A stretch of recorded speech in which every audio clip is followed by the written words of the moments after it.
Hey everybody, it's Jake Diak. Happy Casual Friday to all you guys. I'm wearing the Arsenal jersey again because we advanced to the quarterfinals in the Champions League. Take that, Leif. But we wanted to break down the EZ series. I wanted to start with the EZ 101 PermaCheck. It's a benchtop pH and temperature meter. It has a cool little swing arm here and it sits directly into your sample or into a calibration standard. We have it sitting in calibration 4.0 pH solution, so you can see it's reading perfectly and it's nice and accurate for you. It's perfect for the classroom, for the lab setting, and it really looks cool too, so that's a bonus. Next we have our EZ 100, which is just a handheld variant of our EZ 101. You could take it with you on the go.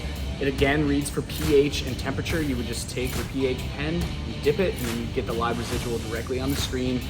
So a cool little on-the-go version of the PermaCheck. This is the EZ 100 PortaCheck. And then finally, we have our new pens. So we have the EZ10 and the EZ20. The EZ10 is a pH meter. So you would just pop the cap, press the power button once, and then dip it into the solution, and you'll get a live display directly on the pen itself.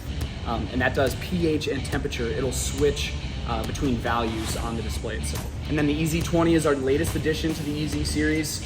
This one is just conductivity. So again, you just pop the cap, and then you would press the power button, dip it into your sample or your solution, and again, a live local display to read for conductivity on the screen. If you guys are interested in the EZ series at all, hit us up here on LinkedIn. You could go to our website, pyxis-lab.com, or contact us at order@pyxis-lab.com. Again, this series are really simple to use, perfect for pH and conductivity measurement, and really nice for both the lab and the classroom settings. So if you're interested, hit us up, guys. I hope you have a great Friday and a great weekend.